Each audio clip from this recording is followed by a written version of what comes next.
Hi folks, hope you're all well. At the time I'm making this, a month ago, I was busy having a heart attack. And now here I am back in the Burnett region of Queensland. That's Mount Walsh behind me there. I hope I'm picking up some of the detail. It's absolutely beautiful. Weather's just starting to turn. It's been the most incredible blue skies and warm days here, even, we're coming into the middle of winter. So this is just a quick one today because the sausage masterclass has actually finished now.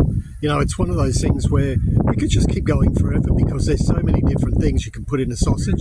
So I thought that what I would do to round this one out is you're going to see that I'm going to throw up some recipes. You could just pause on them and take the recipes, whether you're making sausages or whether you're doing them as meatloaf or, mini skewers or that sort of stuff. I hope you enjoyed them all.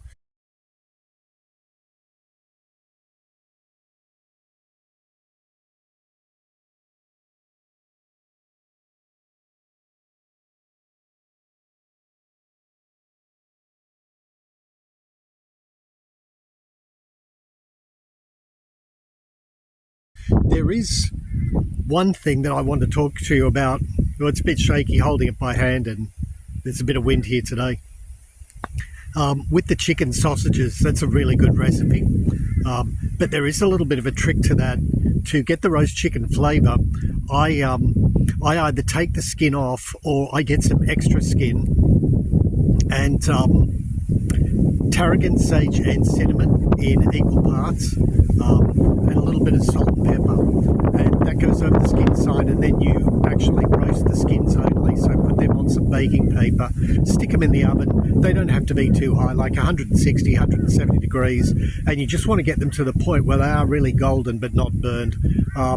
Typically in the oven that I use, it takes maybe 15 or 20 minutes, so it doesn't take a long time. And let them crisp right up. That's really what you want, something that is extremely crisp. Yeah. Take them out. They're going to cool down very, very quickly. And then when they do, either cut through them with a knife or you can sometimes crumble them with your fingers. That's going to be your roast chicken flavour. So you're actually going to take that roasted chicken skin, which is rendered down because it's been in the oven, so there's really no fat left in it. It will transform your chicken. So I hope you've enjoyed this masterclass. I know it was kind of as rough as guts. Like, I was learning that machine at the same time as you were if you bought one. If not, thanks very much for watching. I really do appreciate it. I know a lot of you came back and watched the whole thing. My metrics tell me that, so thank you very much. And might see you in the next masterclass. I did say that I would do marinades and rubs and sauces. We'll just see how we go. I just want to be back out here in the country, and they're not the easiest things to do. So if you feel like it, you can leave a comment and let me know what you'd like to see, and we'll take that on board. So that's it from me. Thanks again and take care.